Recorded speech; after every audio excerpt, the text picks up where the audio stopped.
Halo sahabatku, selamat datang di channel Cerita Irfa. Senang sekali bisa kembali berbagi kisah yang tidak hanya menghibur, tapi juga memberikan pelajaran hidup yang mendalam bagi kita semua. Hari ini, aku akan membawakan sebuah kisah berjudul, Sisa Kasih dalam Gelas yang Retak. Ini adalah cerita tentang rahasia besar, pengorbanan seorang lelaki parubaya, dan kegelisahan seorang gadis bernama Kirana yang terjebak di antara rasa hormat dan kenyataan pahit yang ia temukan di tengah malam. Sebelum kita mulai, yuk kita akrabkan diri dulu. Silakan like, subscribe, dan jangan lupa absen di kolom komentar ya. Tuliskan nama kamu, asal kota, dan ketik hadir. Aku pengen tahu nih, sahabat cerita Irfa dari mana saja yang sudah siap menyimak kisah malam ini? Bayangkan kamu berada di sebuah rumah tua yang penuh aturan, di mana suara detik jam terasa lebih keras dari suara percakapan, dan sebuah pesan misterius di HP sang ayah menjadi awal dari runtuhnya kebahagiaan sebuah keluarga. Sudah absen? Baiklah, mari kita masuk ke dalam ceritanya. Suasana di ruang makan rumah nenek malam itu terasa jauh lebih dingin dari biasanya, meskipun udara di luar sana sedang gerah-gerahnya. Aku, Kirana, hanya bisa menunduk menatap piring nasi yang isinya tak berkurang sedikit pun. Di depanku, nenek duduk dengan punggung tegak, memegang sendok dan garpu dengan sangat rapi, seolah setiap gerakannya adalah hukum yang tidak boleh dilanggar. Di tengah meja, sebuah gelas keramik tua yang sudah retak di beberapa sisi berdiri dengan angkuh. Gelas itu bukan sekadar wadah air bagi nenek, melainkan simbol harga diri dan sejarah panjang yang tidak boleh diganggu-gugat.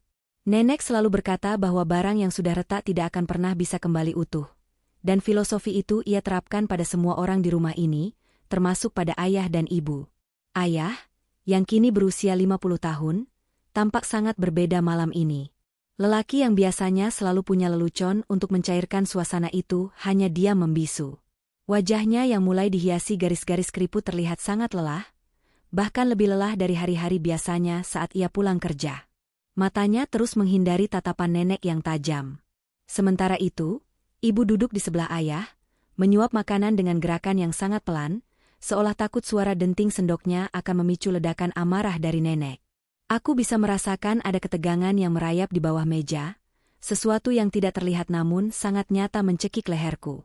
Rendra, suara nenek memecah kesunyian, begitu datar namun terasa seperti sembilu yang menyayat udara. Ayah tersentak, hampir menjatuhkan gelasnya. Sudah berapa lama kamu lembur setiap malam minggu ini? Rumah ini sepi kalau kamu tidak ada. Tapi kantongmu sepertinya juga tidak bertambah tebal untuk memperbaiki atap dapur yang bocor. Ayah hanya bisa tersenyum tipis. Jenis senyuman yang dipaksakan hanya untuk sekadar memberi jawaban sopan. Sabar ya, Bu. Proyek di kantor memang lagi banyak-banyaknya.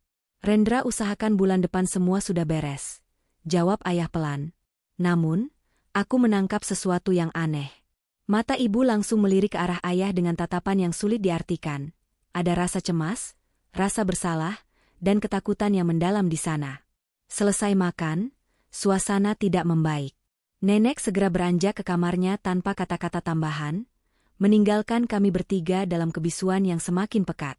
Saat itulah, aku melihat ayah meletakkan HP-nya di atas meja tepat di sebelah tanganku, karena ia harus membantu ibu mengangkat baki kotor ke dapur. Tiba-tiba, layar HP itu menyala. Sebuah notifikasi pesan masuk tanpa nama pengirim, hanya berupa deretan angka yang asing. Karena jaraknya yang sangat dekat, aku tidak bisa menahan diri untuk tidak membaca sebaris kalimat yang muncul di layar kunci itu. Senin jam 12 malam, lewat sedikit saja semua hancur. Saya tunggu di tempat biasa. Jantungku serasa berhenti berdetak sesaat. Kalimat itu bukan sekadar pesan bisnis atau sekadar urusan kantor. Itu adalah sebuah ancaman. Siapa yang berani mengirimkan pesan seperti itu kepada ayah? Dan apa maksudnya dengan semua hancur? Apakah rumah tangga ayah dan ibu sedang berada di ujung tanduk? Ataukah ayah memiliki rahasia gelap yang selama ini disembunyikan dari kami semua?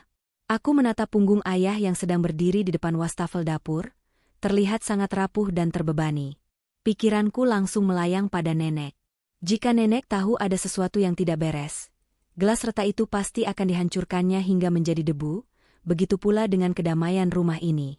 Malam semakin larut, tapi mataku sama sekali tidak bisa terpejam.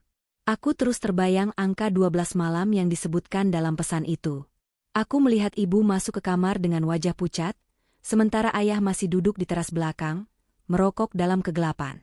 Tidak biasanya ayah merokok sebanyak itu. Sebagai anak perempuan yang sudah berusia 20 tahun, aku merasa sudah cukup dewasa untuk memahami bahwa ada badai besar yang sedang menuju ke arah keluarga kami. Aku teringat bagaimana nenek selalu membanggakan kejujuran di rumah ini, sebuah nilai yang selalu ia tanamkan sejak aku kecil. Namun, melihat sikap ayah dan ibu yang penuh rahasia, aku merasa kejujuran itu hanyalah pajangan belaka. Aku memutuskan untuk tidak tidur. Aku duduk di balik pintu kamarku yang sedikit terbuka, menunggu dan memperhatikan. Aku ingin tahu apakah ayah benar-benar akan pergi malam ini. Dalam kegelapan koridor rumah, aku melihat bayangan seseorang bergerak pelan menuju pintu depan. Itu ayah. Ia memakai jaket hitamnya, bergerak tanpa suara seolah takut membangunkan lantai kayu yang bisa saja berderit. Jam di dinding ruang tamu sudah menunjukkan pukul 23.30. Hatiku bergemuruh antara rasa takut dan penasaran. Jika aku membiarkan ayah pergi sendirian, mungkin aku tidak akan pernah tahu kebenarannya. Namun, jika aku mengikutinya, aku mungkin akan menemukan kenyataan yang lebih menyakitkan dari yang bisa kubayangkan. Dengan tangan gemetar, aku mengambil kunci motor dan jaketku. Aku harus tahu apa yang terjadi. Aku harus tahu siapa yang ditemui ayah dan apa yang sebenarnya sedang dipertaruhkan hingga ayah rela mempertaruhkan segalanya, termasuk ketenangan nenek. Saat aku melangkah keluar mengikuti bayangannya, aku hanya bisa berdoa agar retakan dalam keluarga kami tidak benar-benar hancur malam ini. Perjalanan ini bukan hanya tentang membuntuti ayah, tapi tentang mencari sisa kasih sayang yang mungkin masih tersisa di antara kami, meskipun semuanya terasa sangat retak dan rapuh. Aku mengikuti ayah dengan jarak yang cukup jauh, agar deru mesin motorku tidak memancing kecurigaannya. Di bawah temaram lampu jalanan yang mulai meredup, aku melihat punggung lelaki berusia 50 tahun itu tampak begitu tegang. Ayah yang biasanya mengendarai motor dengan santai, kali ini terlihat terburu-buru.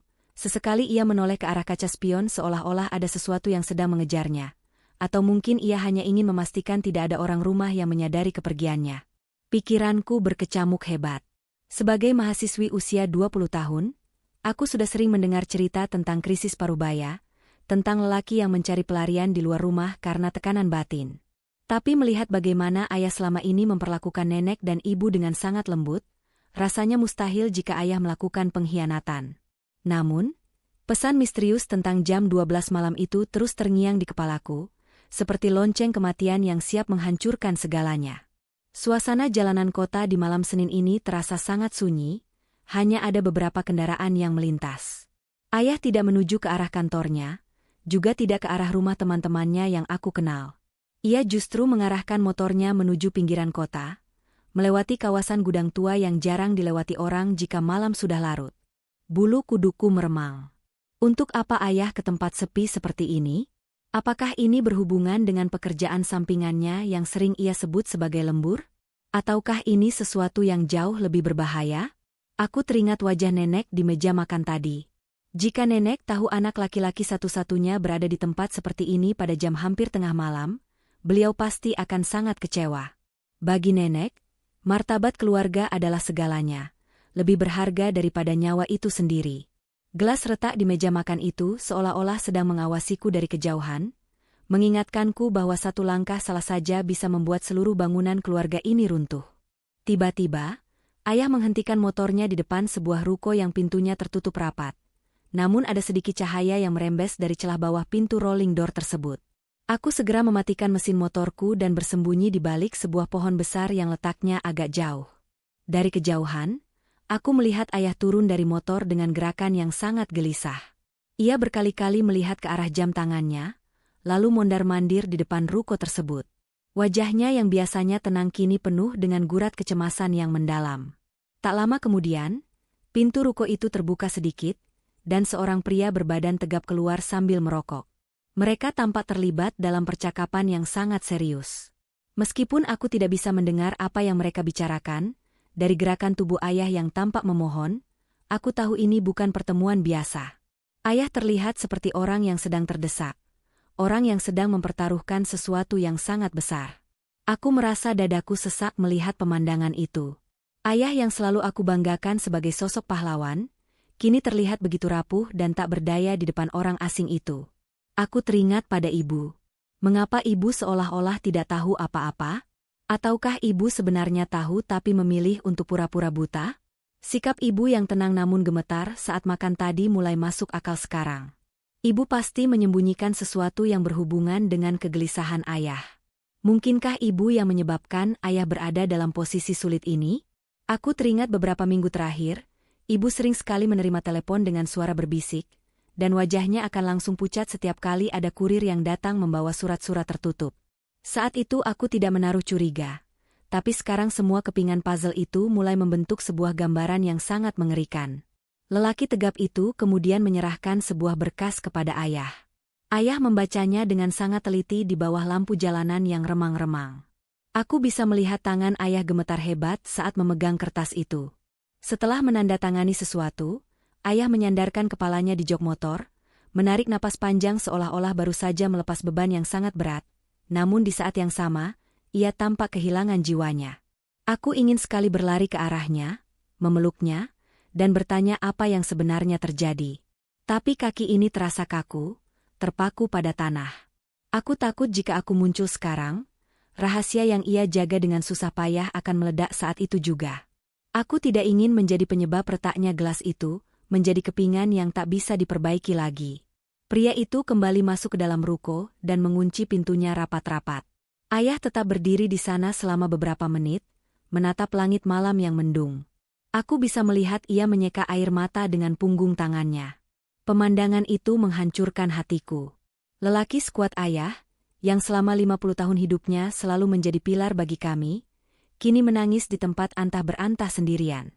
Inikah yang selama ini disebut ayah sebagai lembur? Berkorban dalam sunyi agar kami di rumah tetap bisa tidur nyenyak? Inikah sisa kasih yang ia miliki untuk kami? Memberikan ketenangan palsu di atas penderitaan yang ia tanggung sendiri?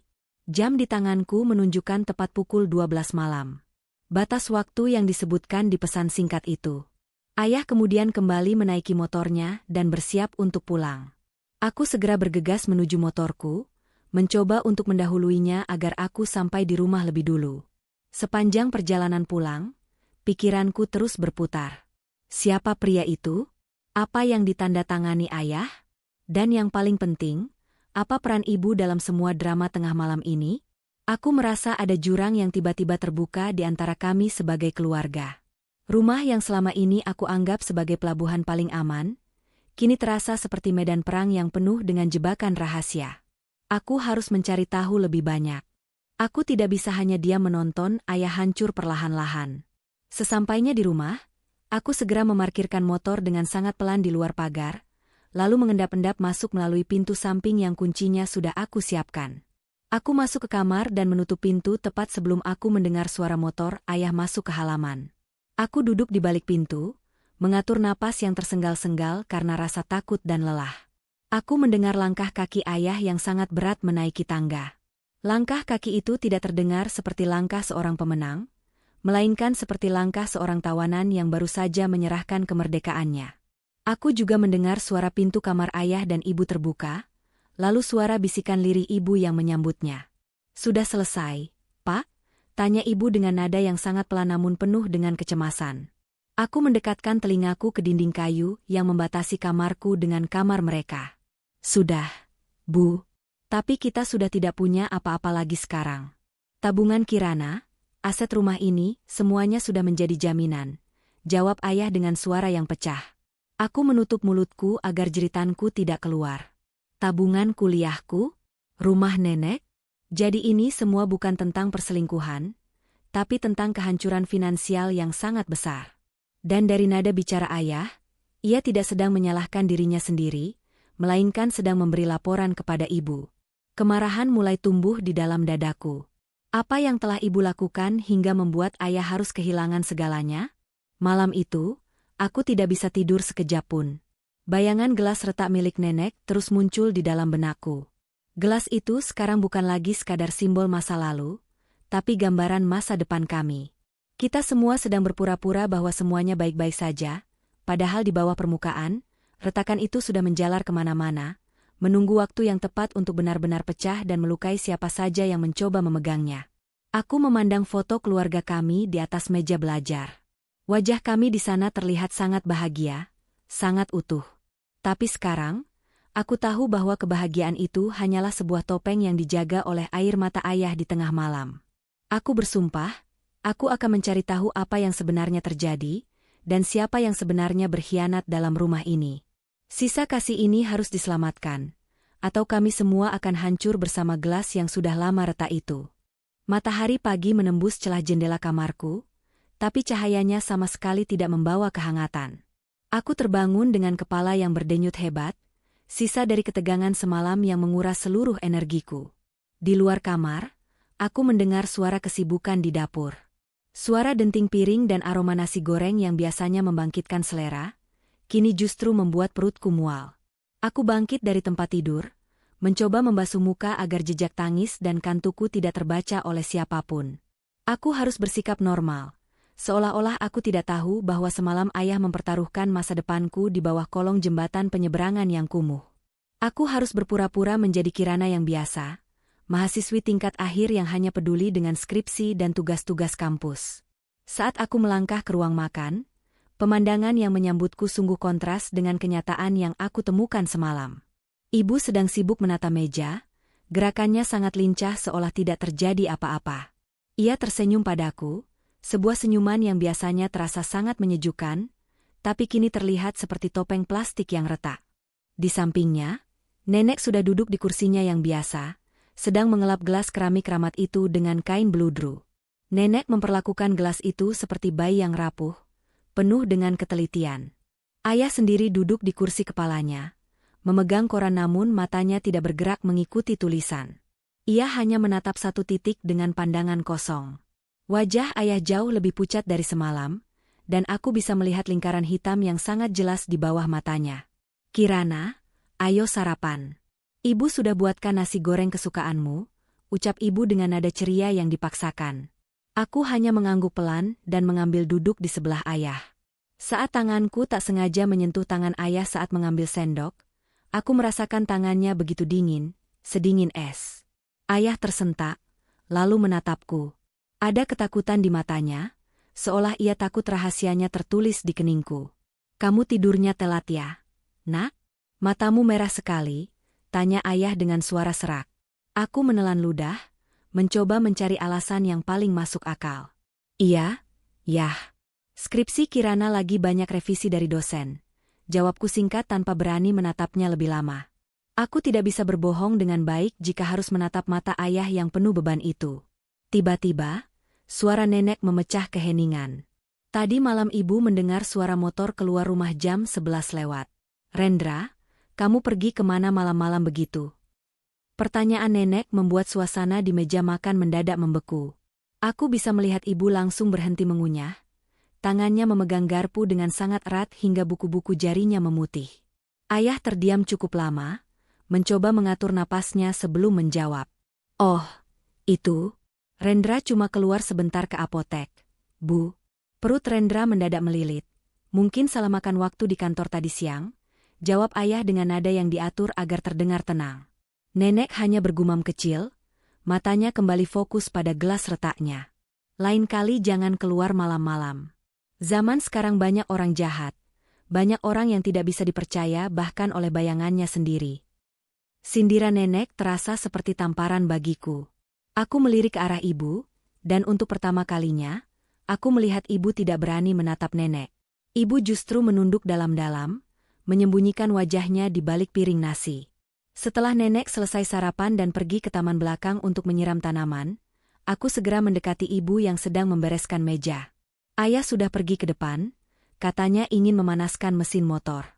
Aku berdiri tepat di belakang ibu, memperhatikan punggungnya yang tampak gemetar halus. "Bu, ayah kok kelihatan capek banget ya belakangan ini?" pancingku dengan suara yang sengaja aku lembutkan. Ibu tersentak kaget, hampir menjatuhkan piring yang ia pegang. "Ya namanya juga kerja, Kirana.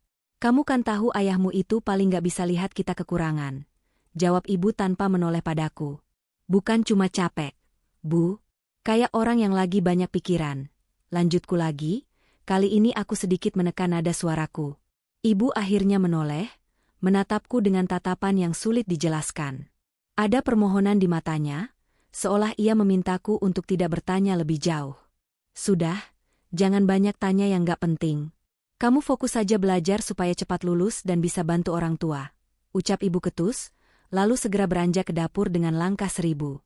Reaksi ibu membuat kecurigaanku semakin mengakar. Jika benar ayah sedang membereskan masalah yang dibuat oleh ibu, mengapa ibu bisa bersikap seolah ia adalah korban yang paling menderita di sini? Mengapa ia membiarkan ayah memikul semuanya sendirian di depan nenek? Aku memutuskan untuk tidak pergi ke kampus hari ini.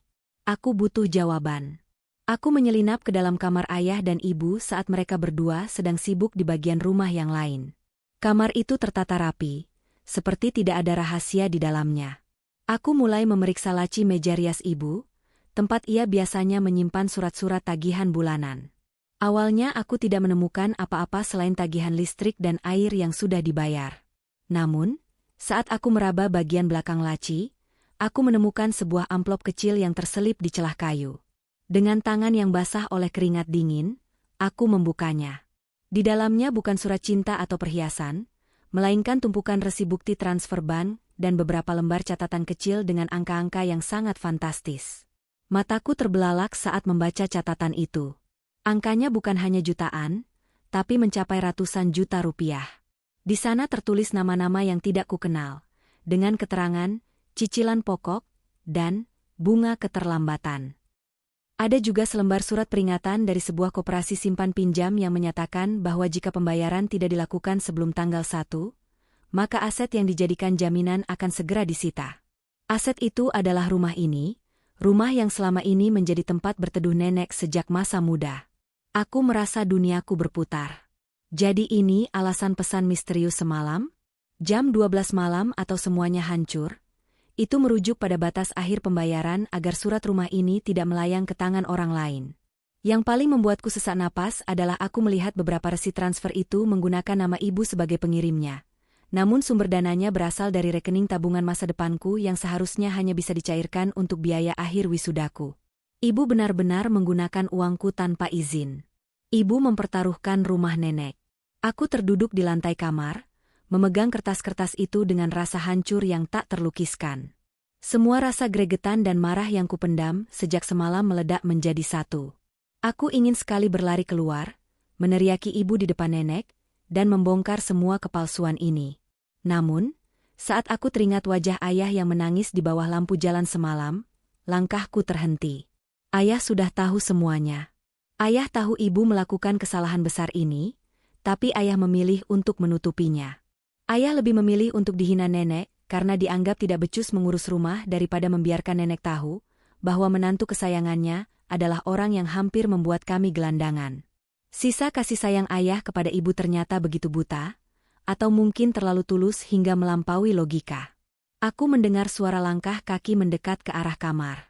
Aku segera merapikan kembali amplop itu ke tempat semula dan bersembunyi di balik lemari besar. Pintu terbuka, dan aku melihat ibu masuk dengan wajah yang sangat tegang. Ia langsung menuju laci itu, memastikan amplop tersebut masih ada di sana. Ibu menghela napas panjang, lalu ia mengeluarkan sebuah ponsel kecil yang tidak pernah kulihat sebelumnya dari dalam sakunya. Ia mengetik sesuatu dengan cepat, air matanya menetes satu persatu di atas layar ponsel itu.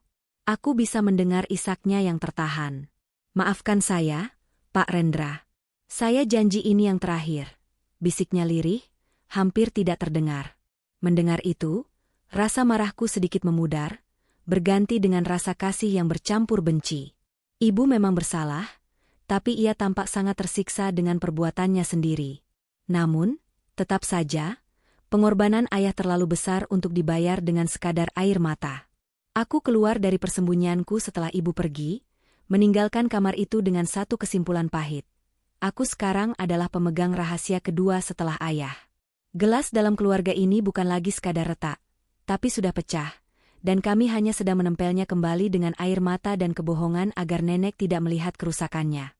Siang itu, udara di dalam rumah terasa semakin menyesakan, seolah setiap sudut dinding kayu ini menyimpan rahasia yang siap meledak kapan saja. Aku, Kirana, duduk di kursi ruang tengah sambil memandangi nenek yang sedang asyik merajut. Di mata nenek, rumah ini adalah zona aman yang suci, tempat di mana kejujuran dijunjung tinggi seperti gelas keramik retak yang selalu ia jaga. Namun bagiku, setiap derit lantai sekarang terdengar seperti rintihan ayah yang memikul beban hutang ibu. Aku tidak bisa berhenti memikirkan amplop yang kutemukan di kamar tadi. Ratusan juta rupiah bukan jumlah yang sedikit bagi keluarga kami. Bagaimana bisa ibu, yang setiap hari terlihat hanya mengurus dapur dan arisan lingkungan, terperosok ke dalam lubang sedalam itu? Aku memperhatikan ibu yang sedang sibuk di dapur menyiapkan makan siang. Gerakannya tetap cekatan, tapi matanya sesekali melirik ke arah pintu depan dengan gelisah. Setiap kali ada suara motor lewat di depan pagar, bahu ibu akan menegang sejenak. Aku tahu, ketakutan itu nyata. Ibu sedang menunggu kabar dari ayah, atau mungkin takut penagih hutang itu datang lagi meskipun ayah sudah menyerahkan uang semalam. Aku bangkit dari kursi dan berjalan perlahan menuju dapur, mencoba mencari celah untuk bicara tanpa memancing kecurigaan nenek. Bu, Kirana mau bantu potong sayur ya? Ucapku pelan. Ibu tersentak, hampir saja menjatuhkan pisau yang dipegangnya. Kirana. Tidak usah, nak. Kamu istirahat saja. Bukannya tadi bilang mau kerjakan skripsi? Jawab ibu dengan suara yang sedikit bergetar. Aku mengamati wajah ibu dari dekat. Tidak ada lagi sisa-sisa kebanggaan di sana, yang ada hanya kelelahan yang disembunyikan di balik bedak tipisnya. Skripsinya nanti sore saja, Bu. Kirana cuma mau tanya, semalam ibu tidur jam berapa? Kok tadi pagi waktu Kirana bangun, ibu sudah kelihatan bangun lama banget? Tanyaku sambil mulai memetik bayam. Ibu terdiam sejenak, tangannya berhenti bergerak. Ibu tidak bisa tidur, Kirana. Mungkin karena cuaca panas. Sudahlah, jangan terlalu memikirkan ibu, sahutnya pendek, mencoba mengalihkan pembicaraan. Namun aku tidak menyerah. Aku ingin ibu tahu bahwa aku bukan lagi anak kecil yang bisa dibohongi dengan alasan cuaca. Tapi ayah juga kelihatan tidak enak badan. Bu, tadi sebelum pergi kerja, ayah hampir saja terjatuh di depan pintu karena pusing. Apa tidak sebaiknya ayah disuruh istirahat saja di rumah? Ibu langsung menoleh ke arahku, matanya berkaca-kaca sesaat sebelum ia memalingkan wajah kembali ke arah kompor. Ayahmu itu keras kepala, Kirana. Dia merasa punya tanggung jawab besar yang harus diselesaikan. Ibu sudah melarangnya, tapi dia tetap mau berangkat. Di titik ini, aku merasa rasa gregetan dalam dadaku semakin memuncak. Ibu bilang ayah merasa punya tanggung jawab, padahal kenyataannya ayah sedang membereskan kekacauan yang ibu buat. Aku ingin sekali berteriak, bertanya mengapa ibu tega menghabiskan tabunganku dan menggadaikan rumah nenek. Tapi aku melihat nenek mulai berjalan mendekat ke arah dapur. Nenek masuk dengan membawa gelas retaknya, meminta diisi air hangat. Kenapa mukamu ditekuk begitu, Santi? Tanya nenek pada ibu dengan nada menyelidik. Nenek memang punya insting yang sangat tajam jika ada sesuatu yang tidak beres pada menantunya. Ibu langsung tersenyum paksa, tidak ada apa-apa, Bu. Cuma sedikit pusing saja. Nenek mendengus, lalu beralih menatapku. Kirana, kalau nanti sore ayahmu pulang, bilang padanya nenek mau bicara. Ada surat dari kelurahan yang datang tadi, katanya ada urusan administrasi tanah rumah ini yang belum selesai.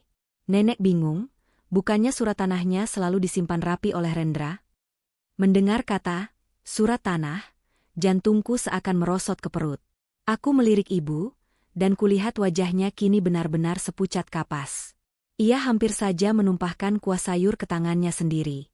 Aku tahu, surat tanah itu sekarang sedang berada di tangan pria sangar yang ditemui ayah semalam sebagai jaminan. Oh, mungkin cuma pendataan ulang. Nek, nanti Kirana sampaikan ke ayah. Jawabku cepat, mencoba melindungi ibu sekaligus ayah dari amukan nenek yang bisa saja berakibat fatal pada kesehatannya. Nenek hanya mengangguk lalu kembali ke kamarnya, meninggalkan suasana dapur yang mendadak lebih dingin dari es. Begitu nenek menjauh, ibu langsung terduduk di kursi kayu dapur sambil menutup wajahnya dengan kedua tangan. Bahunya naik turun, menahan isak tangis agar tidak terdengar sampai ke ruang depan. Aku berdiri mematung, menatap pemandangan itu dengan perasaan campur aduk. Di satu sisi, aku merasa sangat marah karena kecerobohan ibu telah menghancurkan masa depan kami. Tapi di sisi lain, Melihat ibu sehancur ini, ada rasa kasihan yang menyelusup di hatiku. Ibu mau cerita sesuatu ke Kirana? Bisikku lirih sambil menyentuh bahunya. Ibu menggeleng kuat-kuat. Tidak, Kirana. Jangan tanya apa-apa. Biarkan ini jadi urusan ibu dan ayah. Kamu tidak boleh tahu. Nenek apalagi, isaknya dengan suara tertahan. Aku menghela napas panjang, menyadari bahwa tembok rahasia di rumah ini terlalu tinggi untuk diruntuhkan sekarang. Ibu tetap memilih untuk bungkam, dan ayah tetap memilih untuk menjadi martir. Aku kembali ke ruang tengah, menatap jam dinding yang berdetak dengan angkuh. Waktu terus berjalan menuju hari esok yang semakin tidak pasti. Gelas retak di atas meja itu seolah menertawaiku, mengingatkan bahwa di bawah atap ini, kami semua sedang menari di atas pecahan kaca yang tajam. Sisa kasih sayang yang ada hanya digunakan untuk saling menutupi lubang kehancuran, bukan untuk memperbaikinya. Aku pun kembali ke kamar. Namun bukannya mengerjakan skripsi, aku mulai menyusun rencana. Aku tidak bisa membiarkan ayah berjuang sendirian. Jika ibu tidak mau jujur, maka aku yang harus mencari cara untuk membantu ayah mengambil kembali surat tanah rumah nenek sebelum semuanya benar-benar musnah. Malam mulai merayap naik, namun suasana di dalam rumah kami masih saja terasa seperti berada di dalam ruangan kedap udara yang kekurangan oksigen. Aku duduk di meja belajar, menatap layar laptop yang hanya menampilkan kursor berkedip, sama sekali tidak ada satupun kata skripsi yang berhasil kutulis. Pikiranku sepenuhnya tersedot pada kejadian siang tadi di dapur dan rahasia besar yang kutemukan di kamar ayah dan ibu. Rasa gregetan di dalam dadaku sudah mencapai puncaknya. Aku marah pada ibu karena kecerobohannya, tapi aku juga merasa sesak melihat ayah yang harus menanggung semuanya sendirian. Aku tidak bisa hanya diam menjadi penonton dalam kehancuran keluarga ini. Sebagai anak perempuan yang sudah berusia 20 tahun, aku merasa memiliki tanggung jawab untuk setidaknya meringankan beban berat yang ada di pundak ayah, meskipun aku harus melakukannya tanpa sepengetahuan siapapun. Aku teringat pada ponsel kecil yang digunakan ibu di kamar tadi. Itu pasti kunci dari segalanya. Ibu tidak mungkin melakukan semua ini sendirian, tanpa ada pihak lain yang mempengaruhinya. Aku memutuskan untuk keluar kamar dan mencari keberadaan ponsel itu. Aku berjalan mengendap-endap menuju ruang tengah, memastikan nenek sudah tertidur lelap di kamarnya. Aku melihat ibu sedang berada di teras depan, duduk melamun menatap kegelapan jalanan. Inilah kesempatanku. Aku segera masuk ke kamar ibu dengan sangat hati-hati. Jantungku berdegup kencang seolah-olah aku sedang melakukan aksi kriminal. Aku meraba-raba di balik tumpukan pakaian di lemari, mencari tempat persembunyian yang mungkin digunakan ibu. Benar saja, di dalam sebuah kotak sepatu tua yang terselip di sudut bawah, aku menemukan ponsel kecil itu beserta beberapa kartu SIM cadangan. Dengan tangan gemetar, aku menyalakan ponsel itu. Cahaya layarnya menyilaukan mataku di tengah kegelapan kamar. Aku segera membuka folder pesan. Mataku membelalak melihat deretan pesan dari nomor-nomor yang tidak dikenal. Isinya sangat mengerikan. Ancaman-ancaman kasar, foto rumah kami yang diambil dari jauh, hingga peringatan tentang keselamatan ayah dan aku. Ternyata ibu tidak hanya terjerat hutang biasa, tapi ia terjebak dalam lingkaran pinjaman online ilegal yang bunganya tumbuh seperti gulma di musim hujan. Ada satu nama yang sering muncul di sana, seseorang yang disebut dengan inisial B. Dialah yang sepertinya mengatur semua tekanan ini. Pesan terakhir dari si B dikirim sore tadi, uang semalam hanya cukup untuk bunganya. Kalau pokoknya tidak lunas minggu ini, surat tanah akan langsung diproses. Aku terduduk lemas di lantai. Jadi, uang ratusan juta yang ayah berikan semalam bahkan belum menyentuh hutang pokoknya? Ini gila. Ibu benar-benar telah menyeret kami ke dalam lubang tanpa dasar. Rasa kasih sayangku pada ibu seketika tertutup oleh rasa kecewa yang luar biasa. Bagaimana bisa seorang ibu tega mempertaruhkan nyawa dan masa depan keluarganya, hanya untuk sesuatu yang tidak jelas? Aku ingin sekali membawa ponsel ini ke depan ibu, dan berteriak menanyakan apa yang sebenarnya ia pikirkan. Namun, bayangan ayah yang menangis di bawah lampu jalan kembali muncul. Ayah sedang mencoba menjaga agar gelas ini tidak benar-benar pecah berkeping-keping di depan mata nenek. Jika aku membongkar ini sekarang, maka pengorbanan ayah akan sia-sia. Tiba-tiba, aku mendengar langkah kaki mendekat ke kamar. Dengan cepat aku mematikan ponsel itu, memasukkannya kembali ke dalam kotak sepatu, dan menyelinap ke balik tirai jendela yang panjang. Pintu kamar terbuka, dan ibu masuk dengan wajah yang sangat lesu. Ia tidak menyalakan lampu, hanya berjalan menuju lemari dan mengambil ponsel kecil itu. Aku bisa mendengar suara isakan pelan dari arahnya. Ibu duduk di pinggiran tempat tidur, menggenggam ponsel itu seolah-olah benda itu adalah bom waktu yang siap meledak. Ya Tuhan, apa yang harus aku lakukan?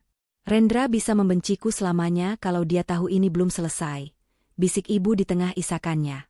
Suara ibu terdengar sangat rapuh. Ada penyesalan yang mendalam, tapi bagiku itu sudah terlambat. Penyesalan tidak akan bisa mengembalikan uang kuliahku atau surat tanah rumah nenek. Setelah ibu keluar lagi dari kamar, aku segera keluar dari persembunyian dan kembali ke kamarku sendiri. Aku menutup pintu rapat-rapat dan bersandar di sana, mencoba menenangkan debaran jantungku. Kepalaku terasa ingin pecah. Aku harus bergerak.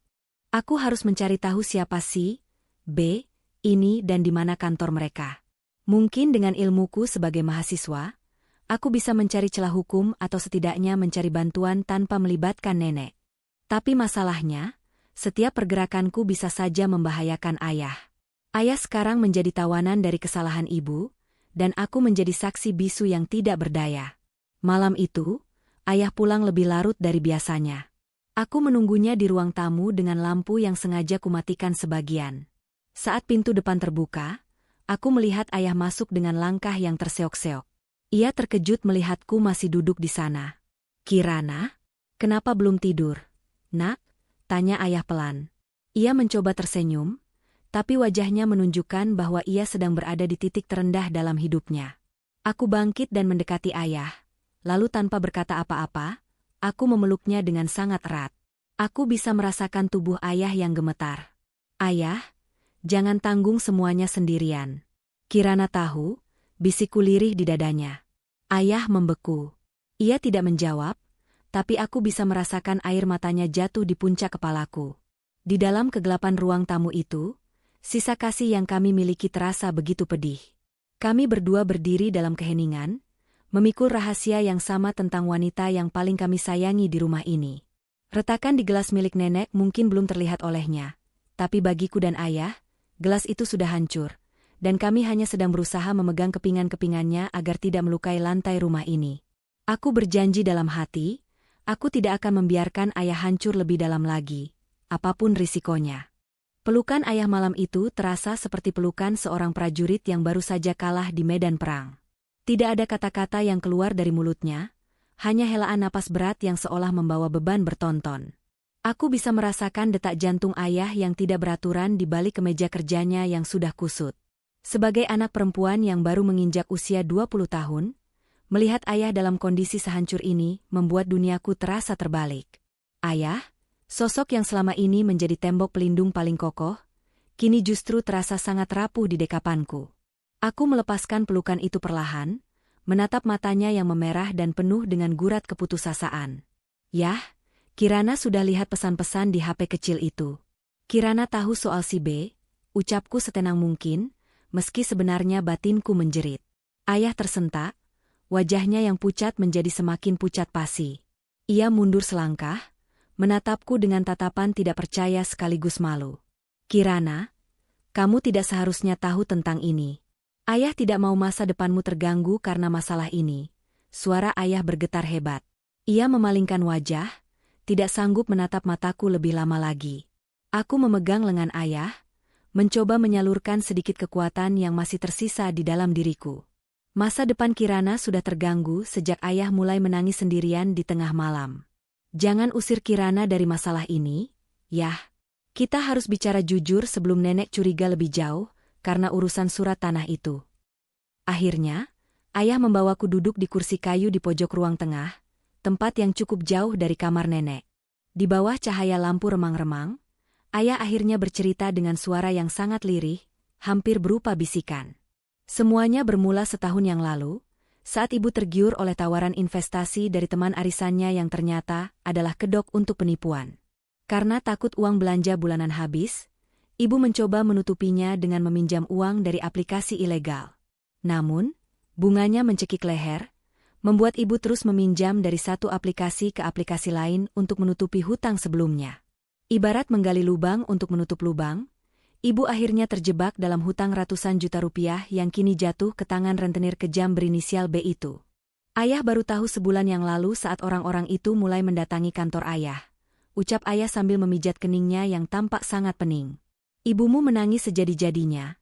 Dia bilang dia tidak bermaksud jahat. Dia hanya ingin membantu keuangan keluarga kita agar Kirana bisa kuliah dengan tenang tanpa membebani ayah. Tapi sekarang, semuanya sudah terlambat. Uang tabunganmu, perhiasan ibu, bahkan surat tanah rumah nenek sudah mereka ambil sebagai jaminan sementara. Aku mendengarkan setiap kalimat ayah dengan rasa gregetan yang membuncah. Kasih sayang ayah pada ibu begitu besar, hingga ia rela tidak marah sama sekali. Ayah justru menyalahkan dirinya sendiri, karena merasa tidak cukup memberikan nafkah, sehingga ibu merasa perlu mencari uang tambahan dengan cara yang salah.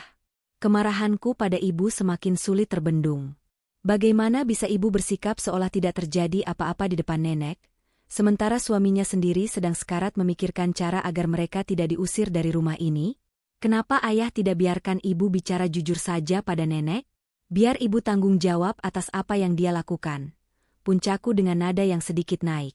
Ayah langsung meletakkan jarinya di bibir, memintaku diam. Nenekmu punya penyakit jantung, Kirana. Gelas retak itu adalah simbol cintanya pada kakekmu. Dia selalu bilang keluarga kita harus utuh seperti gelas itu. Kalau dia tahu menantunya sendiri yang menghancurkan rumah ini, nenek bisa pergi selamanya karena serangan jantung. Ayah tidak sanggup kehilangan nenek dengan cara seperti itu. Di titik ini, aku menyadari betapa rumitnya posisi ayah. Ia sedang memegang kepingan gelas yang sudah hancur tajam, dan tangannya berdarah-darah demi memastikan nenek tidak melihat kehancuran itu. Sisa kasih sayang ayah benar-benar menjadi penjara baginya. Aku menarik napas panjang, mencoba menekan egoku. Lalu sekarang apa rencananya? Yah? Pesan tadi sore bilang kalau minggu ini tidak lunas, surat tanahnya diproses. Kita tidak punya waktu banyak. Ayah menatap lurus ke arah gelas retak milik nenek yang ada di atas meja makan. Ayah akan mencoba menjual mobil tua kita besok. Dan mungkin, ayah akan meminjam uang ke koperasi kantor dengan menjaminkan gaji ayah selama 5 tahun ke depan. Hatiku mencelos mendengar rencana ayah. Itu artinya ayah tidak akan punya uang sepeser pun untuk dirinya sendiri selama 5 tahun. Ayah akan bekerja seperti robot tanpa upah demi kesalahan orang lain. Rasa gregetan ini berubah menjadi rasa pedih yang amat dalam. Aku teringat ibu yang tadi siang menangis di dapur. Apakah ibu tahu sejauh mana ayah berkorban untuknya? Ataukah ibu hanya peduli pada keselamatannya sendiri dari kemarahan nenek? Aku memutuskan untuk membantu ayah dengan caraku sendiri. Kirana punya sedikit tabungan dari hasil kerja sampingan nulis dan asisten dosen. Yah, pakai itu dulu. Dan besok, Kirana akan ikut ayah menemui si B itu. Kirana ingin tahu siapa mereka sebenarnya. Ayah awalnya menolak keras, tapi aku bersikeras bahwa aku sudah dewasa dan aku adalah bagian dari keluarga ini. Akhirnya ayah mengangguk lemah. Kami pun sepakat untuk berangkat besok siang, setelah nenek pergi ke pengajian. Sebelum masuk ke kamar, aku melewati kamar ibu dan melihat pintunya sedikit terbuka. Aku melihat ibu sedang duduk bersimpuh di depan sajadah, menangis sesenggukan dalam diam. Aku berdiri di sana selama beberapa detik, menatap punggung wanita yang telah melahirkanku itu dengan perasaan benci yang bercampur kasih. Aku ingin memeluknya, tapi rasa kecewa ini terlalu besar. Aku memilih untuk terus berjalan ke kamarku, menutup pintu, dan mulai mencari tahu lewat internet tentang prosedur hukum untuk menghadapi pinjaman ilegal.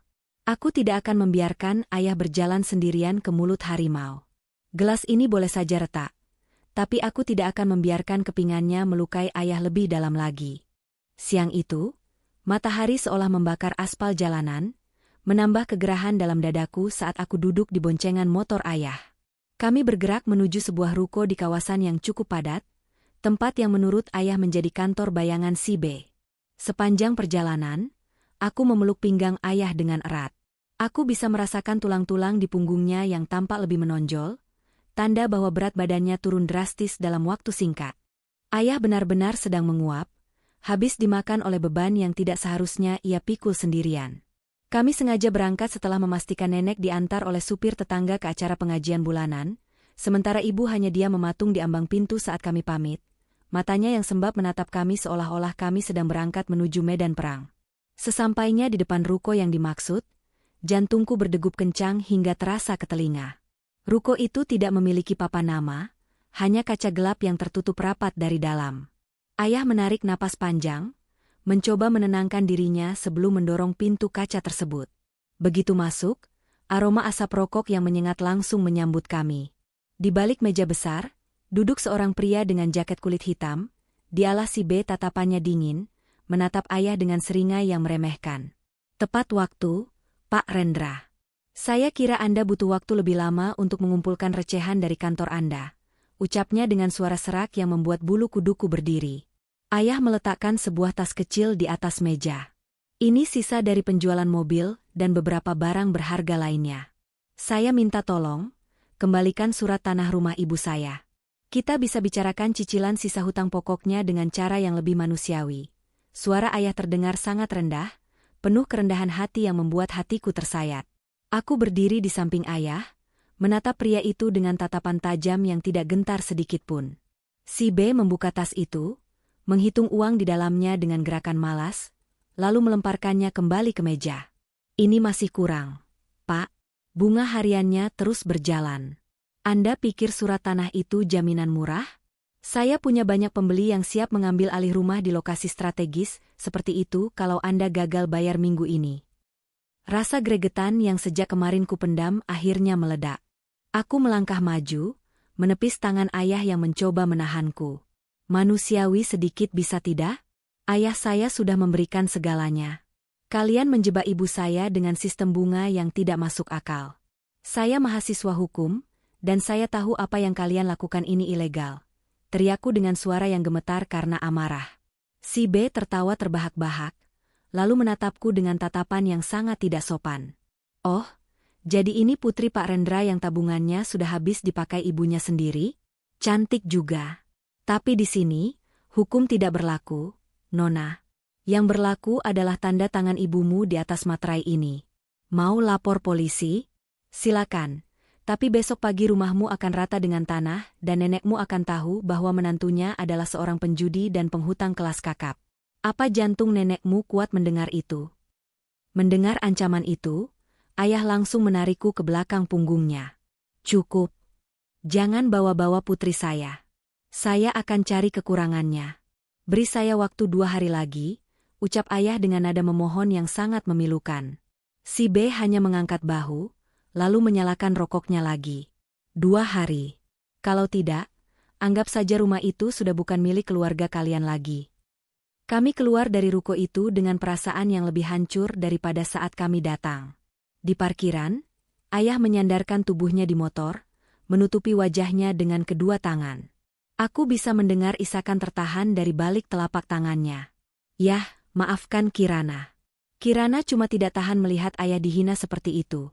Bisikku sambil mengusap bahu ayah.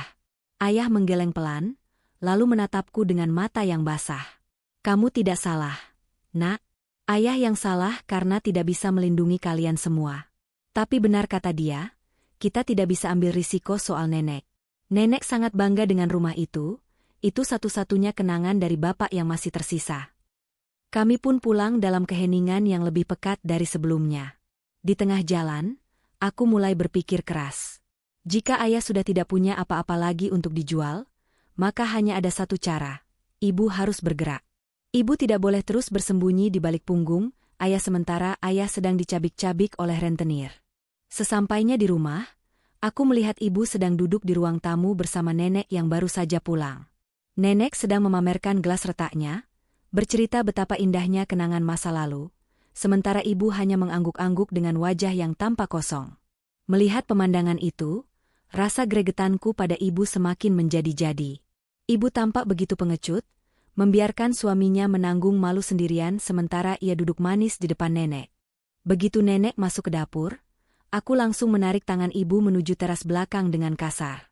Ayah mencoba menahan kami, tapi aku memberikan tatapan yang mengisyaratkan bahwa ini adalah urusanku dengan ibu. Sampai kapan ibu mau diam begini? Tanyaku dengan suara tertahan namun penuh penekanan. Ibu menunduk, air matanya mulai mengalir lagi. Ibu tidak tahu harus bagaimana, Kirana. Ibu menyesal. Aku tertawa sinis, sebuah tawa yang tidak pernah kukeluarkan untuk ibuku sendiri. Menyesal tidak akan mengembalikan surat tanah rumah nenek. Bu, tadi ayah dihina habis-habisan di depan Kirana. Ayah memohon seperti pengemis demi kesalahan yang ibu buat. Apa ibu tahu ayah harus menjual mobil dan menjaminkan gajinya 5 tahun ke depan? Ibu punya perhiasan simpanan, kan? Ibu punya tabungan rahasia yang tidak ayah tahu, kan? Keluarkan semuanya. Ibu tersentak, menatapku dengan wajah kaget. Ibu sudah tidak punya apa-apa lagi, Kirana. Semuanya sudah ibu berikan ke aplikasi-aplikasi itu di awal-awal. Di saat itulah, ayah datang dan merangkul bahu ibu, mencoba melindunginya lagi. Sudah, Kirana. Jangan marahi ibumu terus. Ayah yang akan urus semuanya. Aku merasa seperti orang asing di rumah ini. Kasih sayang ayah pada ibu terasa sangat tidak adil bagiku. Ayah rela hancur berkeping-keping demi menjaga perasaan ibu dan kesehatan nenek. Namun bagiku, ini bukan lagi soal kasih sayang. Ini soal keadilan. Aku masuk ke kamarku dan membanting pintu, meninggalkan mereka berdua dalam kebisuan. Aku tahu, retakan dalam keluarga ini sudah terlalu lebar. Gelas itu bukan lagi sekadar retak, tapi sudah pecah di dalam, dan kami hanya sedang berpura-pura bahwa air di dalamnya tidak bocor kemana-mana. Malam itu, hujan turun sangat deras, seolah-olah langit ikut merasakan sesak yang menghimpit dada kami di dalam rumah ini. Aku duduk di pojok ruang tamu yang gelap, memperhatikan nenek yang sedang duduk di kursi goyangnya, sambil mengelus gelas keramik retak itu dengan penuh kasih. Nenek tidak tahu bahwa rumah yang ia tempati ini sedang dipertaruhkan di meja judi nasib oleh menantunya sendiri. Nenek tidak tahu bahwa anak laki-lakinya, ayah, sedang duduk di teras belakang di bawah guyuran tempias hujan, meratapi harga dirinya yang sudah habis digadaikan. Rasa gregetan di dalam hatiku semakin mendidih saat melihat ibu keluar dari kamar dengan wajah yang tampak sudah dirapi-rapikan, mencoba bersikap normal di depan nenek. Ibu menghampiri nenek dan menawarkan segelas teh hangat, sebuah tindakan manis yang bagiku terasa sangat palsu dan memuakan. Aku tidak bisa lagi menahan diri. Aku bangkit dari kursi dan berjalan menuju dapur, menunggu ibu masuk ke sana. Begitu ibu masuk membawa baki kosong, aku langsung menutup pintu dapur dengan cukup keras, membuat ibu tersentak kaget. Ibu masih bisa bersandiwara seolah semuanya baik-baik saja, tanyaku dengan nada rendah namun penuh ancaman. Ibu menatapku dengan mata yang penuh permohonan, ia meletakkan telunjuk di bibirnya, menunjuk ke arah ruang tengah tempat nenek berada. Pelankan suaramu, Kirana. Nenekmu bisa dengar, bisik ibu dengan suara gemetar. Aku justru melangkah lebih dekat, menatap langsung ke matanya yang sembab. Biar saja nenek dengar. Biar nenek tahu siapa yang sebenarnya menghancurkan kedamaian di rumah ini. Ibu tahu tidak, 2 hari lagi si B akan datang ke sini kalau uang itu tidak ada? Apa ibu sudah siap melihat nenek pingsan saat rumah ini dipasangi papan penyitaan? Ibu jatuh terduduk di kursi dapur, menutupi wajahnya dengan kedua tangan sambil menangis tanpa suara. Isakannya terasa sangat berat, tapi bagiku, air mata ibu sudah kehilangan kekuatannya. Ibu sedang berusaha, Kirana. Ibu sedang mencoba meminjam uang ke saudara-saudara ibu di kampung, jawab ibu di sela tangisnya. Aku tertawa sinis, rasa kecewaku sudah melampaui batas. Saudara ibu di kampung itu orang susah, Bu. Mereka tidak punya ratusan juta. Ibu hanya sedang menunda kehancuran sambil membiarkan ayah memikul bebannya sendirian. Apa ibu tahu semalam ayah bilang dia mau meminjam uang koperasi dan menjaminkan gajinya selama 5 tahun? Itu artinya ayah tidak akan punya uang untuk makan siangnya sendiri, demi menutupi hutang ibu yang tidak jelas itu. Di tengah ketegangan itu, ayah masuk ke dapur dengan baju yang setengah basah karena air hujan. Ayah melihatku sedang mengintimidasi ibu, dan ia segera berdiri di antara kami. Sudah, Kirana. Ayah bilang jangan bicarakan ini lagi. Ini urusan orang tua, ucap ayah dengan suara yang sangat lelah. Aku menatap ayah dengan perasaan tidak percaya. Sampai kapan ayah mau jadi pahlawan untuk orang yang tidak tahu diri? Ayah melindungi ibu, tapi siapa yang melindungi ayah? Siapa yang melindungi masa depan Kirana? Surat tanah itu punya nenek. Yah. Kalau nenek tahu ayah menyerahkannya pada rentenir, nenek akan merasa dikhianati oleh anak kandungnya sendiri. Ayah terdiam, bahunya merosot seperti beban dunia baru saja dijatuhkan ke atasnya. Di saat itulah, terdengar suara ketukan pintu depan yang sangat keras, memecah kebisingan hujan. Kami bertiga membeku. Jantungku berdegup kencang. Ini bukan cara nenek mengetuk pintu, dan ini terlalu malam untuk tamu biasa. Ayah segera berjalan menuju depan, diikuti oleh aku dan ibu yang gemetar di belakangnya. Saat ayah membuka pintu, sosok pria berseragam petugas kurir berdiri di sana, namun di belakangnya ada dua orang berbadan tegap yang aku kenali sebagai anak buah si B. Mereka tidak berteriak, tapi tatapan mereka sangat tajam, menembus masuk ke dalam rumah. Pak Rendra, ini surat pemberitahuan terakhir. Karena tidak ada kepastian soal sisa pokok, besok pagi orang kami akan datang untuk melakukan penaksiran nilai bangunan. Harap dikosongkan area ruang tamu karena kami akan mengambil foto aset, ucap salah satu dari mereka dengan suara lantang. Suara itu cukup keras untuk membuat nenek yang sedang di ruang tengah tersentak kaget. Aku melihat nenek bangkit dari kursi goyangnya dengan tangan gemetar, gelas retak yang ia pegang hampir saja jatuh ke lantai. Rendra, ada apa ini? Siapa mereka? Kenapa mereka bicara soal penaksiran bangunan? Suara nenek terdengar sangat parau dan ketakutan. Duniaku serasa runtuh melihat ekspresi nenek. Ayah segera berlari mendekati nenek, mencoba menenangkannya. Bukan apa-apa, Bu. Ini cuma urusan pajak bumi dan bangunan, ada salah data dari kantor kelurahan, bohong ayah lagi, meskipun suaranya sangat bergetar. Tapi kali ini nenek tidak bisa dibohongi. Nenek menepis tangan ayah dan menatap ke arah orang-orang di depan pintu. Salah satu anak buah si B malah berteriak, mana ada pajak pakai penaksiran aset buat sita jaminan. Bilang sama ibu kamu, Pak Rendra, kalau menantunya sudah menggadaikan surat rumah ini. Mendengar kalimat itu, nenek langsung memegang dadanya. Wajahnya yang semula pucat berubah menjadi biru keunguan. Gelas keramik yang selama ini dijaga dengan nyawa itu akhirnya terlepas dari tangan nenek, jatuh ke lantai kayu, dan hancur menjadi kepingan-kepingan kecil. Persis seperti kondisi keluarga kami saat ini. Ibu berteriak histeris melihat nenek yang mulai limbung, sementara ayah dengan sigap menangkap tubuh nenek sebelum menyentuh lantai. Aku berdiri mematung di tengah ruangan, menatap pecahan gelas itu dan menatap ibu yang menangis meratap. Rasa gregetan ini tiba-tiba hilang, berganti dengan rasa takut yang amat sangat. Rahasia yang selama ini dipikul ayah sendirian akhirnya meledak, dan korban pertamanya adalah orang yang paling ingin ia lindungi. Di tengah kekacauan itu, aku hanya bisa melihat ayah yang terus memanggil nama nenek sambil menangis. Sementara para penagih hutang itu pergi tanpa rasa bersalah sedikitpun, meninggalkan kami dalam reruntuhan sisa kasih yang sudah benar-benar hancur.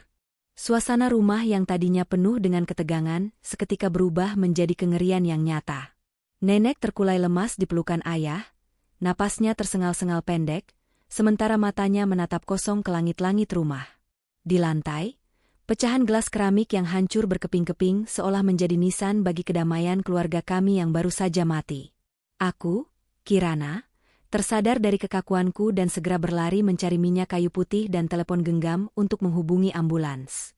Tanganku gemetar hebat saat menekan nomor darurat, sementara di belakangku, ibu meraung histeris, mencoba memegang tangan nenek yang mulai mendingin. Namun, ayah dengan kasar menepis tangan ibu. Itu adalah pertama kalinya aku melihat ayah menatap ibu dengan kemarahan yang begitu murni, tanpa ada lagi sisa-sisa kasih sayang yang biasanya ia tunjukkan untuk menutupi kesalahan istrinya. Jangan sentuh ibu saya, Santi. Belum cukupkah kamu menghancurkan rumah ini? Suara ayah menggelegar, namun bergetar karena tangisan yang tertahan. Ibu tersungkur di lantai, tepat di atas pecahan gelas yang tajam, hingga telapak tangannya berdarah. Namun, ibu seolah tidak merasakan sakit fisiknya. Ia hanya terus memanggil nama nenek dengan suara parau yang penuh penyesalan. Aku tidak bisa merasa kasihan pada ibu saat ini. Rasa gregetanku sudah berubah menjadi kebencian yang dingin. Gara-gara kebohongannya, gara-gara kegilaannya pada lubang hutang itu, nenek kini berada di ambang maut.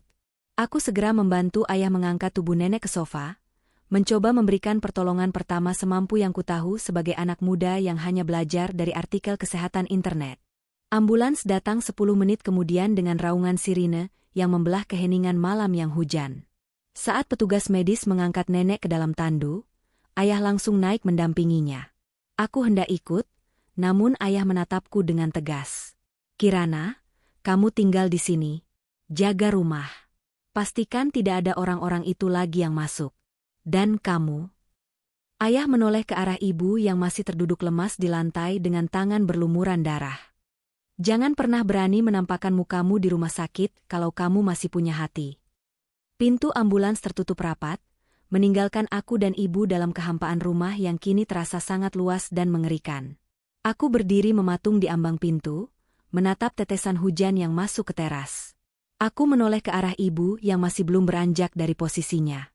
Ia tampak sangat kecil, sangat rapuh, dan sangat menyedihkan. Namun, aku tidak ingin mendekat. Aku berjalan menuju dapur, mengambil sapu dan pengki untuk membersihkan pecahan gelas keramik milik nenek. Setiap kepingan yang kupungut terasa seperti menyayat hatiku sendiri. Gelas ini telah dijaga nenek selama puluhan tahun, melewati badai kemiskinan dan duka saat kakek meninggal, namun justru hancur di tangan menantunya sendiri secara tidak langsung. Kirana. Suara ibu memanggilku dengan sangat lirih. Aku tidak menjawab. Aku terus menyapu dengan gerakan yang kasar. Kirana, maafkan ibu. Ibu tidak menyangka akan jadi begini. Ibu mencoba merangkak mendekatiku, wajahnya basah kuyup oleh air mata dan keringat. Aku meletakkan sapu itu dengan bantingan keras, lalu berbalik menatapnya tajam. Maaf ibu itu tidak ada harganya sekarang. Bu, apa ibu lihat wajah nenek tadi? Apa ibu lihat mata ayah? Ayah sudah memberikan segalanya. Bahkan harga dirinya sebagai lelaki demi melindungi ibu di depan nenek. Tapi ibu terus-terusan berbohong, menyimpan ponsel rahasia, membiarkan bunga hutang itu membengkak sampai mereka datang ke sini. Ibu bukan hanya menghancurkan tabunganku, tapi ibu membunuh kepercayaan kami semua. Teriakku dengan suara yang meledak-ledak. Ibu hanya bisa tertunduk.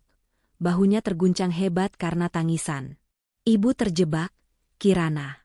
Ibu awalnya hanya ingin membantu ayah yang gajinya sering terlambat. Ibu ikut arisan itu supaya kita punya uang cadangan, tapi ternyata itu semua penipuan. Saat ibu mau berhenti, mereka mengancam akan memberitahu nenek. Ibu takut. Ibu tidak mau nenek membenci ibu. Ucapnya terbata-bata. Aku tertawa pahit, sebuah tawa yang penuh dengan rasa muak. Hanya karena takut dibenci, ibu malah melakukan sesuatu yang membuat kami semua kehilangan rumah? Itu bukan alasan, Bu. Itu egois. Ibu lebih peduli pada citra ibu sebagai menantu teladan daripada keselamatan keluarga kita. Aku meninggalkan ibu di ruang tengah dan masuk ke kamarnya. Aku mengambil tas pakaian milik ibu, lalu mulai memasukkan baju-bajunya secara acak. Aku merasa seperti orang kesurupan, namun aku merasa ini adalah hal yang benar. Apa yang kamu lakukan, Kirana? Tanya ibu yang sudah berdiri di pintu kamar dengan wajah ketakutan. Ibu pergi dari sini. Sekarang. Sebelum ayah pulang dan melakukan sesuatu yang lebih buruk. Pergilah ke rumah tante atau siapapun. Aku tidak sanggup melihat wajah ibu di rumah ini sementara nenek sedang berjuang nyawa karena ulah ibu. Jawabku dingin. Aku melemparkan tas itu ke arahnya. Ibu tampak sangat terpukul melihat perlakuan anak kandungnya sendiri. Namun, ia tidak melawan.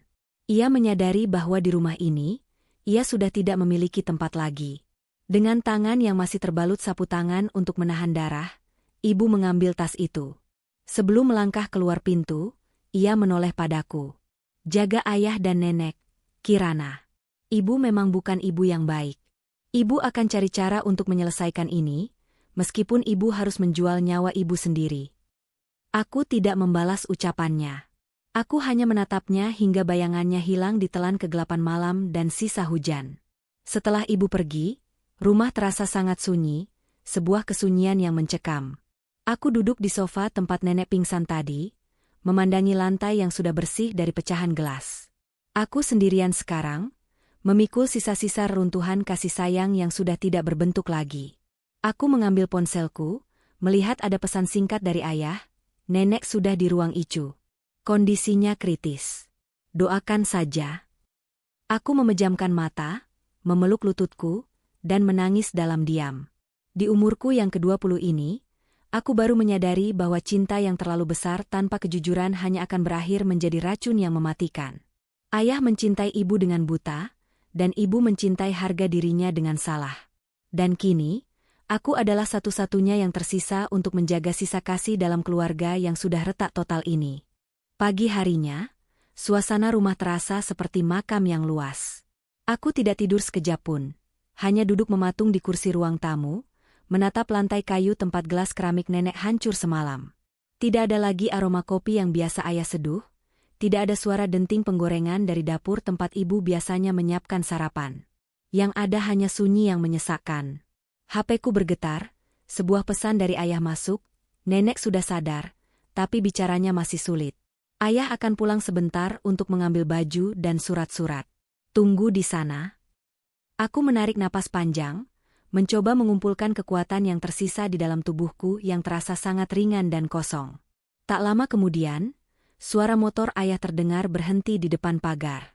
Aku segera membukakan pintu. Ayah masuk dengan langkah yang sangat berat, wajahnya tampak 10 tahun lebih tua dari usianya yang baru 50 tahun. Rambutnya berantakan, dan kemejanya masih sama dengan yang ia pakai saat mengantar nenek ke rumah sakit. Ayah mengedarkan pandangan ke seluruh ruangan, mencari sosok yang kini sudah tidak ada lagi di sana. "Ibumu mana?" tanya ayah datar. Aku menunduk, tidak berani menatap matanya. "Kirana suruh ibu pergi semalam, yah." Kirana takut kalau ayah pulang dan melihat ibu, ayah akan semakin sakit hati. "Ibu pergi bawa tas pakaiannya," jawabku pelan. Ayah hanya mengangguk pelan, lalu duduk di sofa, menutupi wajahnya dengan kedua telapak tangan. Tidak ada kemarahan, hanya ada keletihan yang luar biasa mendalam. Aku mendekat dan duduk di samping ayah. "Yah, si B dan orang-orang itu, mereka bilang mau datang lagi pagi ini untuk mengambil foto rumah," ucapku mengingatkan. Ayah terdiam cukup lama, lalu ia mengeluarkan sebuah map plastik dari tas kerjanya. "Biarkan saja mereka datang, Kirana. Ayah sudah menyerah untuk menutupi ini semua. Ayah sudah bicara dengan pengacara kantor tadi pagi. Kita akan ajukan gugatan secara hukum untuk pinjaman ilegal ini, tapi konsekuensinya rumah ini mungkin akan disita sementara untuk proses pengadilan. Kita harus siap-siap pindah ke kontrakan kecil di dekat rumah sakit." Mendengar itu, air mataku luruh. Rumah yang menjadi satu-satunya harta berharga nenek, tempatku tumbuh besar, akhirnya harus dilepaskan karena kesalahan yang bukan kami perbuat. Tepat pukul 10 pagi, sebuah mobil hitam berhenti di depan rumah. Si B turun bersama 2 orang anak buahnya, membawa kamera dan beberapa berkas. Mereka masuk tanpa permisi, seolah sudah menjadi pemilik sah atas bangunan ini. Namun, kali ini ayah tidak membungkuk atau memohon. Ayah berdiri tegak dengan sisa-sisa harga dirinya. "Silakan ambil foto apapun yang kalian mau. Tapi surat panggilan dari kepolisian juga akan segera sampai ke tangan kalian. Kita selesaikan ini di jalur hukum," ucap ayah dengan suara yang tenang namun tajam. Si B hanya tertawa meremehkan, namun wajahnya sedikit menegang saat melihat ayah tidak lagi menunjukkan ketakutan. Saat mereka masuk ke ruang tengah, si B tidak sengaja menginjak kepingan kecil dari gelas nenek yang tertinggal di sela lantai. "Sampah keramik saja disimpan," ejeknya sambil menendang kepingan itu. Aku mengepalkan tangan, menahan diri agar tidak menyerang pria itu. Baginya itu sampah, tapi bagi kami, itu adalah sisa kasih yang terakhir. Setelah orang-orang itu pergi, ayah mengajakku masuk ke kamar nenek. Kami mulai memasukkan baju-baju nenek ke dalam koper. Di laci paling bawah, aku menemukan sebuah kotak kayu kecil yang terkunci. Saat aku membukanya dengan paksa, isinya membuat jantungku berdenyut perih. Di dalamnya ada beberapa lembar uang lama dan sebuah surat wasiat pendek yang ditulis nenek setahun lalu. Surat itu berbunyi, "Rendra, anakku. Nenek tahu kamu sedang susah. Nenek sering dengar kamu bicara pelan dengan Santi soal hutang. Pakailah tabungan rahasia nenek ini, jangan sampai rumah ini hilang karena itu satu-satunya warisan bapakmu. Nenek pura-pura tidak tahu agar kamu tidak malu." Aku dan ayah saling berpandangan dengan air mata yang mengalir deras. Ternyata nenek tahu. Selama ini nenek pura-pura tidak tahu, menjaga gelas retaknya dengan penuh kasih, karena ia tahu keluarganya sedang hancur di dalam. Nenek menjaga sandiwaranya demi menjaga harga diri ayah sebagai laki-laki. Sisa kasih sayang nenek ternyata jauh lebih besar dari rahasia manapun di rumah ini. Ayah memeluk surat itu dan menangis terseduh-seduh, Menyesal karena ia merasa gagal menjaga amanah nenek, sementara nenek justru sudah memaafkannya sebelum masalah ini meledak. 1 jam kemudian, kami sudah siap meninggalkan rumah. Ayah membawa koper, dan aku membawa tas kecil berisi barang-barang penting nenek. Sebelum mengunci pintu depan untuk terakhir kalinya, aku melihat ke arah meja makan yang kosong. Gelas yang retak itu sudah tidak ada di sana, hancur menjadi debu. Namun, aku menyadari sesuatu. Mungkin gelas itu memang harus hancur agar kami berhenti berpura-pura. Mungkin rumah ini memang harus hilang agar ibu bisa belajar tentang kejujuran, agar ayah bisa berhenti menjadi martir yang buta, dan agar aku bisa belajar bahwa keluarga tidak diikat oleh dinding bangunan, melainkan oleh kebenaran yang pahit sekalipun. Kami naik ke atas motor, meninggalkan kenangan di balik pagar besi yang mulai berkarat. Ayah memboncengku menuju rumah sakit, tempat baru yang akan kami sebut rumah untuk sementara waktu. Di perjalanan, aku memeluk punggung ayah dengan erat.